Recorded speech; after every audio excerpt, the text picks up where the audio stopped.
আসসালামু আলাইকুম রহমতুল্লাহি ওবরাকাতু।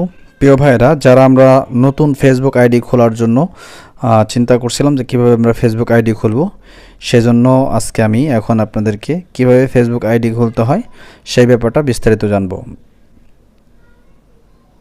প্রিয় ভাইরা, সর্বপ্রথম আমরা ফেসবুক একটা আইডি আমরা খুলে ফেলব। ফেসবুক খুলে আমরা সর্বপ্রথম দেখেন ক্রিয়েট নিউ অ্যাকাউন্ট, মানে সর্বপ্রথম নিচের এই অ্যাকাউন্টে টিপ দিব। টিপ দেওয়ার পরে আমরা সর্বপ্রথম ক্রিয়েট নিউ অ্যাকাউন্ট উপরে দেখেন একটা উপরের যেই অপশনটা রয়েছে এই অপশনটাতে আমরা টিপ দিব।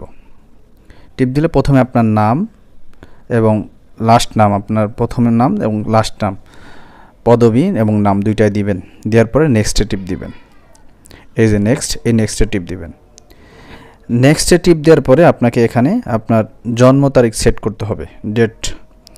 এখানে এই যে সিলেক্ট ডেট, আপনি 18 বছর বয়স দিতে হবে আপনাকে। দিয়ে এখানে নিচে দুইটা অপশন আসবে, একটা হলো ক্যান্সেল, একটা হলো সেট।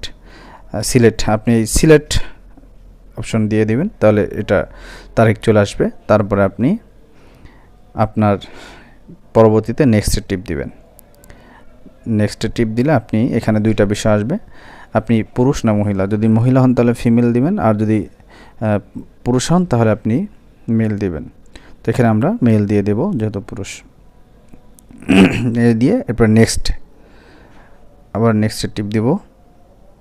দেওয়ার পরে অটোমেটিকলি আপনার ফোন নাম্বার চলে আসবে এখানে। তো আপনি যদি এই ফোন নাম্বার দিয়ে না খুলতে চান বা অন্য কোনো নাম্বার দিয়ে খুলতে চান, তখন আপনি ওই নাম্বারটা বসায় নেবেন। অথবা এখানে যদি জিমেল চান জিমেল দিয়েও বসাইতে পারেন। জিমেল দিয়ে নাম্বার বসানোর পরে এরপর আপনি নেক্সটে টিপ দিবেন। আপনি নেক্সটে যাবেন, এই নেক্সটে টিপ দিবেন। নেক্সটে টিপ দেওয়ার পরে আপনি একটা 8 সংখ্যার একটা ভালো একটা সিকিউরিটি পাসওয়ার্ড দিবেন, যে পাসওয়ার্ডটা আপনার মনে রাখতে হবে এবং এই পাসওয়ার্ডটা যেন কাউকে না বলা হয়, এরকম একটা পাসওয়ার্ড দিয়ে আপনি নেক্সটে টিপ দিবেন।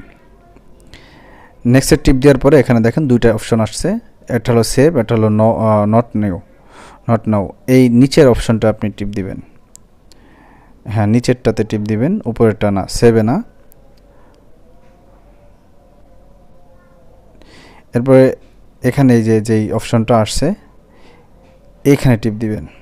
টিপ দেওয়ার পরে আমরা নিচের অপশনটাতে টিপ দিব। নিচের অপশন টিপ দেওয়ার পরে আমাদের ফেসবুক আইডি খুলে যাবে। এইভাবে আমরা ফেসবুক আইডি খুলব। এখন আসেন আমরা কিভাবে ফেসবুকে পোস্ট করব। আমরা অনেকেই ফেসবুকে কিভাবে পোস্ট করতে হয় এটা জানি না, এই জন্য সর্বপ্রথম আমরা ফেসবুক ঢুকবো। ফেসবুকে ঢোকার পরে আমরা ফেসবুক আইডিতে ঢুকবো।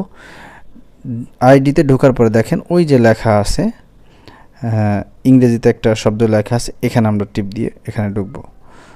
ঢোকার পরে এখানে আমরা লিখব। এখানে আমরা কয়েকভাবে লিখতে পারি, আলোকিতভাবে, অর্থাৎ ব্যাকগ্রাউন্ড দিয়ে, কালারফুল ব্যাকগ্রাউন্ড দিয়ে আমরা লিখতে পারি। এখানে আমরা কয়েকটা বিষয় আমরা লিখতে পারি। এখানে আমরা লিখলাম, মনে করেন যে আমি এখানে একটা লেখা লিখব, আসসালামু আলাইকুম ফেসবুক বন্ধুরা, কেমন আছেন, আশা করি সবাই ভালো আছেন। এরকম একটা লেখা আমরা লিখলাম। লিখে উপরে দেখেন ওই একদম উপরে লেখা আছে নেক্সট। ওই নেক্সটে টিপ দিলে এই নেক্সটের মধ্যে টিপ দিলে আপনার পরবর্তী এই যে উপরে লেখা আছে পোস্ট করলে এই লেখাটা পোস্ট হয়ে যাবে। ওই যে পোস্ট লেখা আছে, এই পোস্টে টিপ দিলেই আপনি ফেসবুকে কীভাবে পোস্ট করতে হয় এটা হয়ে যাবে। দেখেন আমরা এই যে পোস্ট হয়ে গেছে, আসসালামু আলাইকুম কেমন আছেন বন্ধুরা। এই যে দেখেন আইডির মধ্যে ঢোকার পর দেখেন ফেসবুকে পোস্ট হয়ে গেছে। এখন আসেন আমরা কিভাবে ফেসবুক থেকে আমরা কিভাবে লেখা কপি করব। আমরা অনেক সময় অনেক লেখা, বড় লেখা, এটা লিখতে অনেক সময় লাগবে। এজন্য আমরা লেখা কপি করব কিভাবে, আমরা এই লেখার মধ্যে চাপ দিব। দেখেন টেক্সট কিবোর্ড কপি করা হয়েছে, এই লেখা বড় লেখার মধ্যে যদি করি, এই লেখাটা আমরা কপি করে আমরা পোস্ট করতে পারবো। এখানে পেস্ট করে দিলেই আমরা এখানে চাপ দিব, চাপ দিলে পেস্ট করুন, পেস্ট করলে এই পুরো লেখাটা চলে আসবে। এইভাবে আমরা ফেসবুকে বড় লেখা পোস্ট করব এবং ওই পরবর্তীতে দিলেই পোস্ট হয়ে যাবে। ধন্যবাদ।